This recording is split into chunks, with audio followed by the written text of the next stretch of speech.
Hi, it's October 20th, 1997. This is Jeff Kisloff, and the fellow with the different colored shirt on is still Reuven Frank. And we are still in Tenafly, New Jersey, and we're doing part two of our interview for the Archive of American Television. We were talking last time we left about, the Cuban Missile Crisis in 1962, but I'm going to take you back 10 years to cover something that we missed. And that is the first news specials that you did for NBC. One of them was The Road to Spandau, which I believe won an award, right? Yeah. Yeah. How did that come about? Let's take The Road to Spandau. The Road to Spandau, it was an interesting development because it had to do with one man's dedication. We had a bureau chief in Berlin who was himself German-born, came to the United States as a kid, and went back to Germany as an Air Force photographer, decided to stay, among other things, liberated a 360 millimeter lens for 2 cartons of cigarettes, which you could do in those days in 45, set up business as a freelance newsreel photographer, and by 48 was working for NBC in its very beginnings, and by the time I got there in 50 was NBC staff and running our operation there. And as I say, he had this long lens and he had this connection to German history, and he was bright and a good journalist.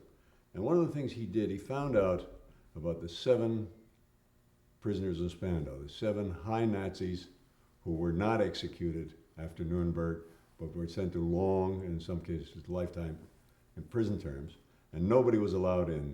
The prison was in a section of Berlin called Spandau, and the guard was divided among the occupying powers, 1 month on, 3 months off, etc. And I think the Spandau itself was in the French sector, but I don't remember those details.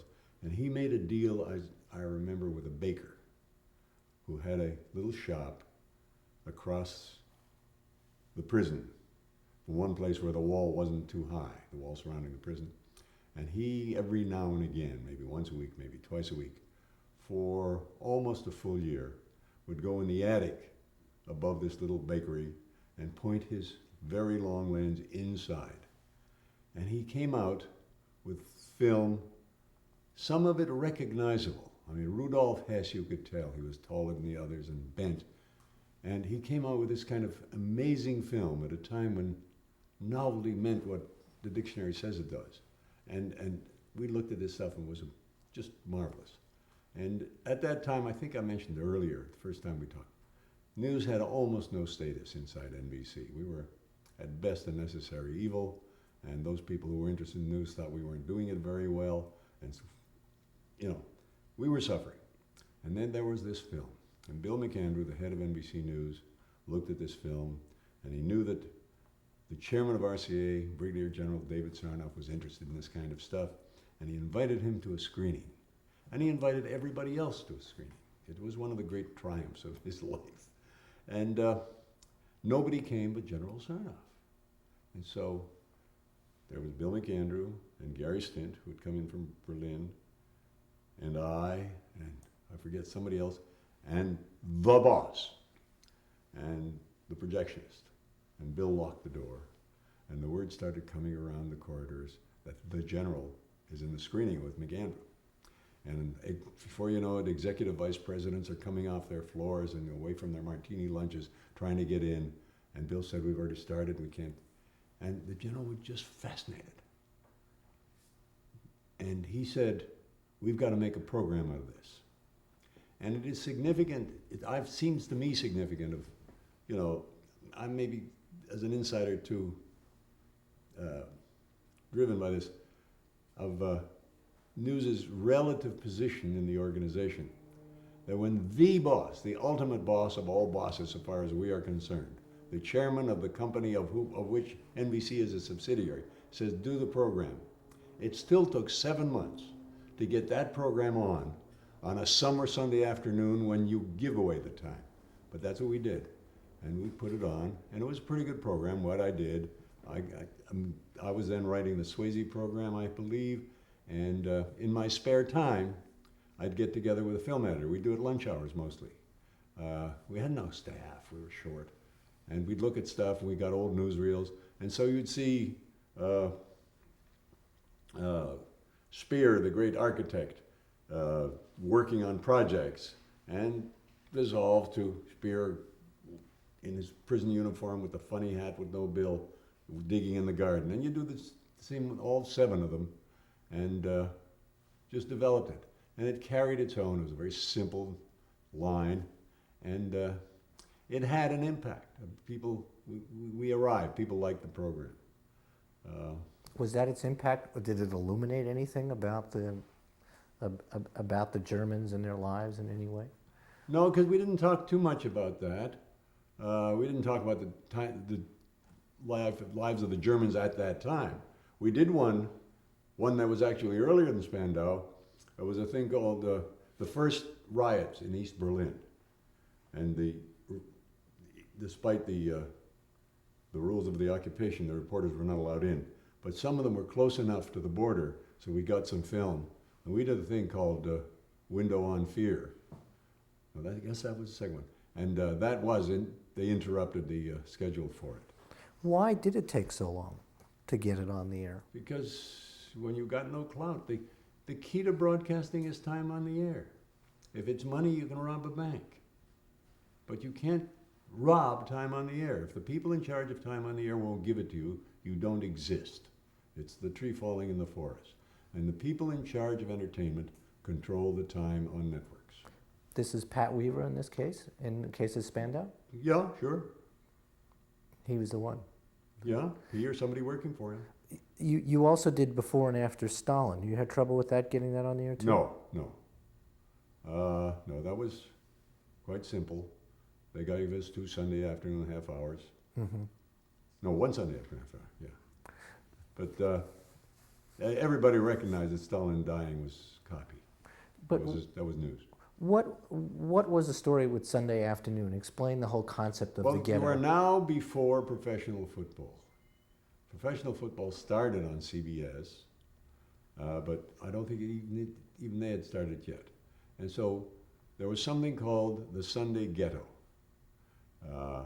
Meet the Press was in there, and then the other networks started imitating Meet the Press, Face the Nation, Let's Find Out, the American form of the air, occasional quasi-cultural programs would all go in there because, for one thing, every station had to justify itself when license renewal time came, and if the networks fed this kind of program to them, this is what they talked about. This is what filled up. This is not what filled up their balance sheets. It just filled up their license renewal applications. Why Sunday Afternoon? Because it was at the least viewership? Well, it was the lowest viewing time, the time the advertisers were least interested in.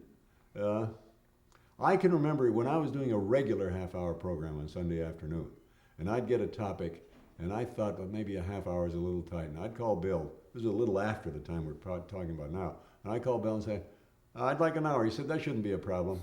I'll get back to you if it's a problem. He never got back to me. He called somebody. Sure, take it. You're in station time. The stations took it or they didn't. We didn't know.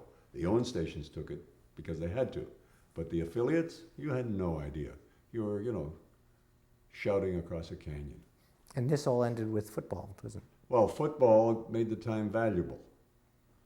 And then it became football and ABC's Wide World of Sport, which followed football. But then Sunday afternoon, institutionally in the United States, became sports time. And sports time is valuable. There, not only do you get audiences, but you get sponsors you don't get at any other time. And a whole new motherlode. And the Sunday Ghetto disappeared, and so did all these programs. Some good programming too, wasn't it? Oh, some of the best. Mm-hmm. And certainly some of the most fun to do. Mm-hmm. Now, where we left last time was the coverage of the Bay of Pigs. And I just wanted to clarify something that you said, which was about whether or not you felt that the coverage that Americans got about Bay of Pigs on the evening news was sufficient. I mean, you said you felt that it was, or did you? I thought it was all there was. Whether it was sufficient is a different judgment. That's kind of subjective. How much is sufficient? It was no less than they got in print. It was all there was. You remember the New York Times knew more than it printed. And Kennedy said later, he had asked them not to print it. He knew they had it, and they agreed. And he said later he wished they had printed it. But everybody was in ignorance. World War II mentality still existed. You were careful about military things, loose lips, sink ships, and all that stuff. And I don't know if you remember, but you'd go through the mess line, there'd be a picture of Bismarck in one ear, and Adolf Hitler here, and Hirohito here. And one thing, you mustn't waste food, and the other thing is you mustn't say anything to anybody. And we were all, this is how we grew up. And so nobody went digging much that I know of. And those who went digging held back. And we printed what we knew, we used what we knew. We didn't hold back because we didn't have anything to hold back. We didn't know anything. When do you think that atmosphere changed, when people started to question what the government was telling them more? Well, I think the big thing was Watergate. So as late as 1972. Well, no, you were getting other things before '72, but Vietnam. But by '72, everything was gone. Vietnam was part of it. The 5 o'clock follies, and remember, we assume today that television news is full of its own reporters. That was not true. That became gradual. You had a few. Most of the time you relied on print sources and your pictures. You had cameramen. You didn't always have reporters. That came gradually. We always had a couple, but that we staffed virtually everything is new. And by the way, from what I see, is still peculiar to American television. Most of the others send, you see the ITN news on the public stations. They don't have their own reporters. They have their own cameras. So it's a matter of how you do things. I guess what we were talking about at the end was the expansion of news from 15 minutes to a half hour. Yeah. And you had gotten word that Cronkite was going to 15 minutes. It was in the Times that morning, and I told Shad Northfield I was going to go sit in my office and wait for Bill McHenry to call, and he didn't call till 10:30. Was there any pressure at all beforehand? Anybody have the suggestion to do a longer broadcast? There was always this thing in the air, and then you'd bring it up, and the affiliate said they wouldn't clear it, and so it would go away. And then there was that famous incident where Walter Cronkite took one total script of his 15-minute broadcast, and he measured the word content. The word content, no, not the word content. He did it. He had it set up and typed like the New York Times, and it covered 2.5 columns of the front page. And TV guide or somebody called me, and I said, well, that's interesting. I said, I'm not sure it's a good comparison. I said, how many columns would the sonnets from the Portuguese cover? So a lot of the argument came from people who measure news in bulk, and it may have been the beginning of the gradual diminution of the importance of picture in television news. By 1980, you almost never saw on a television news program anything happen other than what you'd call a police story. Bad weather or murder, that kind of stuff. Then if you get it, you use it, even makes no sense. But the unique capacity of television news, I think, was thrown away when news was at its top, and then it just gone. Although that's changing a little bit now with people owning video cameras, and you're starting to see a little more. That's what I say. Right. You get somebody being shot, and and somebody will use it, and you don't care who's shot. Right. It's not truly what's happened. It's a police story. Right. But the use of the camera as an informative device went away once you got all these reporters, and word people took control, and picture people became the other guys.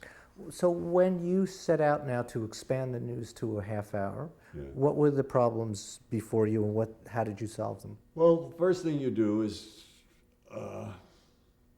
you have to face the fact that a half-hour news program is not two 15-minute news programs tied together. It has to be different in scope as well as in size. So we set up a little department for long-range stuff, which interestingly enough I call just internally the magazine section. And we try to produce one piece like that a day. But we never announced it in advance. It was not dictated by the promotion department. We never announced it in advance because you never knew. Sometimes there was enough news to fill a half hour. Mhm. But most of the time there wasn't, when you consider the nature of news. I mean, Walter Cronkite and his 2.5 columns. All the news in the New York Times will go into 2.5 columns most any day. Depends on you how you define news. If it's news you're talking about, and not how to cook an artichoke. But So you had a hard time filling the other that time. problem I had was that the people I had to rely on necessarily grew in number. It takes more people to do a half-hour program than a 15-minute program, and more than twice as many, as anybody who's been in that kind of position will tell you. Because as it gets more complicated, it takes more than one person to do one person's job. And so my little repertory company, McGee, Chancellor, Van Ocker, Newman, etc., Herb Kaplow and the others who knew how we worked together, had to be expanded. And the other people, by and large, we are still in 1963. The networks themselves are only 15 years old. Most of those people were trained primarily in radio. And how do radio people get to know how to do television? I remember I worked on it a long time, and I'd call Chancellor in Chicago about every 2 or 3 days and read him a couple of pages, and we'd argue about it. I wrote a 30-something page memo, and my purpose was to take a competent, recognized radio reporter and tell him how to do a television piece. And I'm not sure I succeeded. The thing was quoted. I mean, I guess it was well written, but I don't think it was very successful. But the basic point was what? Well, it started off, the thing that was most widely quoted was television, I'm paraphrasing, I don't remember it that well. Television is not that good at transmitting information. Television is unparalleled at transmitting experience. And then things like, don't use words all the time. Tom Pettit always had a phrase that he used to quote back at me. He said, shoot something for the deaf. I always thought pictures were wonderful things to work with. I never understood how they worked. I didn't know the psychology of them, how they work on the brain and vice versa. But I always try to get that in. Let the picture be the picture. Who did you bring in '63 to fill out your staff? Well, no, we just took people from NBC on assignment. The staff remained roughly the same as I remember. Did you bring in any reporters, new reporters? No, the reporters worked for NBC. Right. But to the newscast itself, I mean, you had more space. Now, did you have to rely more on feature news? We did some background type news, but and some features, but we didn't do light stuff much. I mean, sure we did. We always did a 1-minute light piece, but that wasn't because of the expansion. Expansion, we could background a piece. We could try and anticipate what was happening. A story that would take 3 or 4 days to shoot. You know, not breaking news. So your extra 12 minutes you filled in mostly with what, would you say? Well, with that, and with the news that we couldn't get into the 12 minutes we started with. Right. Had you been feeling pressed when you were doing your 15-minute newscast? Did you want to do more? Sometimes it was interesting. Not always, because we got to discipline ourselves pretty well and we knew how to do it. But during the time that we were fully sponsored by Texaco, more than once, maybe over that's about a 2.5, 3 year period, if that long, maybe a half dozen or 8 times during that time, I really needed more time. And whatever else you say, my dealings with Texaco were just perfect. I'd call the advertising agency and I'd say, we've got a lot of news today. And he'd say, well, you want to knock off a minute commercial? There were 2.5 minutes commercial. I said, okay, thank you. And one time he said that, and I said, that's not enough. He said, you want to take all the commercials out? And I said, yeah. He said, will it still say Texaco at the top and bottom? I said, sure. He said, okay. I've never heard of that happening on any other program with anybody else. It was wonderful. Did you ever do a big oil story? I don't remember our ever ducking an oil story. There wasn't an oil story to do of any consequence. It'd be interesting if if Texaco had sponsored the news in 1973, what they would have done, what you would have done. Yeah, that would have been interesting. You would have had a news crisis of your own there, wouldn't you? Did you ever Were you ever careful about a story dealing with oil because of Texaco? Did they ever say no to any story? The only sponsor issue I ever had with Texaco, they wanted somebody, Huntley or Brinkley, to read a statement having to do with flags of convenience. And Huntley said, oh, gee, I don't want to do that. Brinkley said, I'd rather quit. And we went round and round. This is over several weeks. Flags of convenience are on the Flags of tankers, convenience correct? are when ships owned by Americans and operated, not the crew, but Americans tell them where to go and what to do, but they are registered in Panama or Liberia, etc. Those are called flags of convenience. And they're very important in the oil business. I guess, I don't know anything about the oil business. So finally, and it was about 30 seconds, and I looked at the copy and it made no sense to me, whatever. And I showed it to David, and I showed it to Chet. And I said, do you care about flags of convenience? He said, no. I said, if we hold our noses and do this, we can keep this sponsor instead of getting underarm deodorant. And so Brinkley said okay, and Huntley read it, and nobody ever heard another word, nobody ever complained, nobody ever understood it. I don't think it influenced the vote on a subcommittee or anything. It was just one of these things. It was a lot less important than Winston Churchill's cigar. When did Texaco drop out? When did Texaco drop out? They dropped out because somebody had a campaign against Huntley, the big lefty Huntley, and they dropped out, God, I don't remember what year it was. They came in 57. I guess they dropped out in 60, but I'm not sure. And or maybe 61, because 60 we had the conflict. Huntley and Brinkley were doing Texaco on the news and Gulf on the convention, if I don't have my dates wrong, which is not unlikely.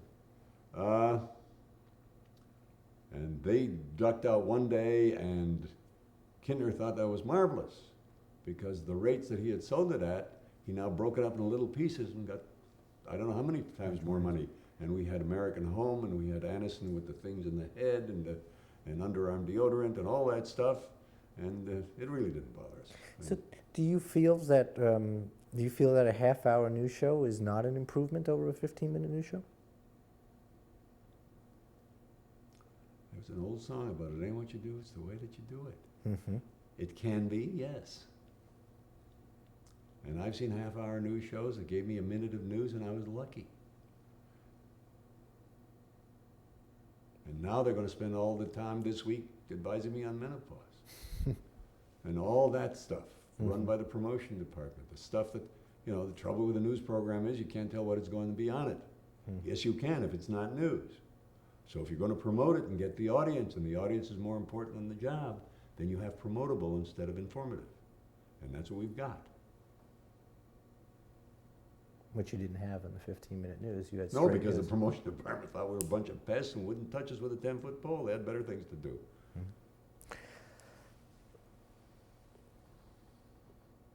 Where were you on November 22nd, 1963?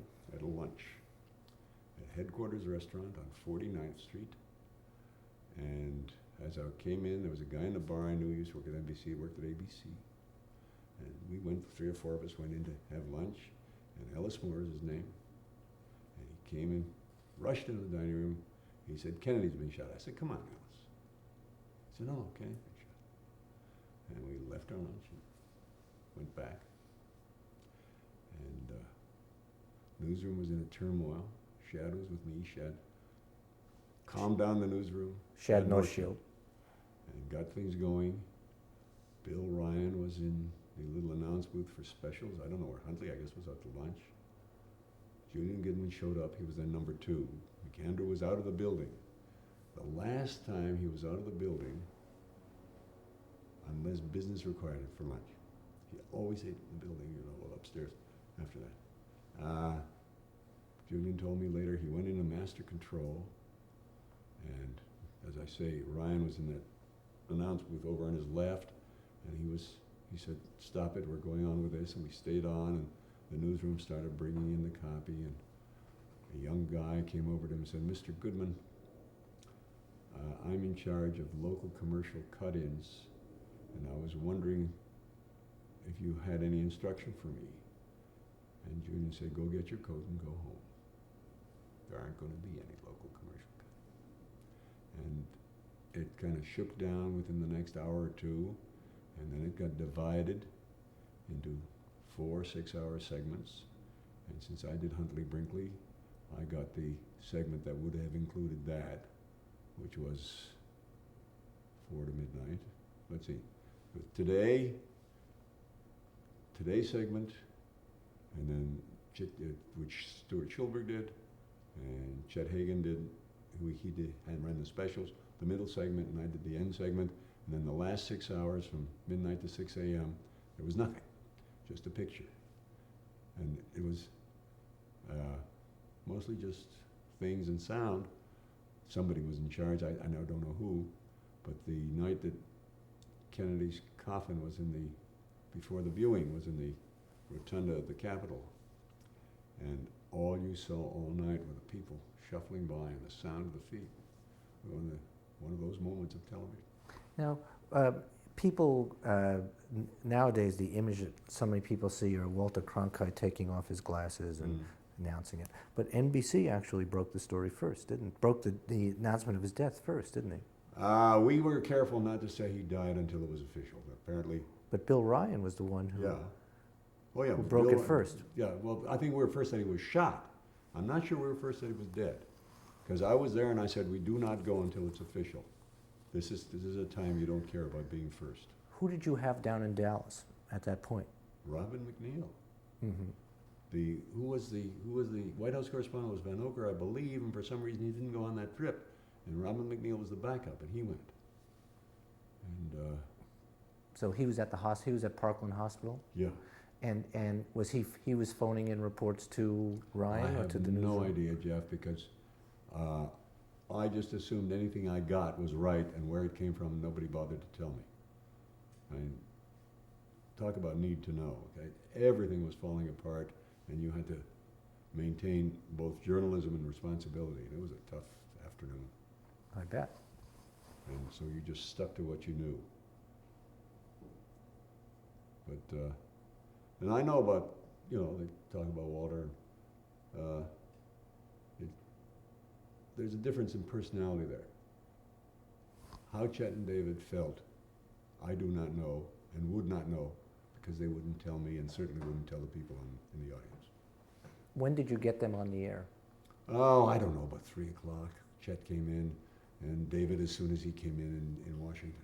So up until then, you had Bill Ryan in the announcement. Yeah, and I think McGee showed up. I'm not sure. So you were just feeding them, they were being fed bulletins and they were reading the bulletins on the air. And switching by the time we could. Mm-hmm. And then Chet and David came in. Yeah, yeah.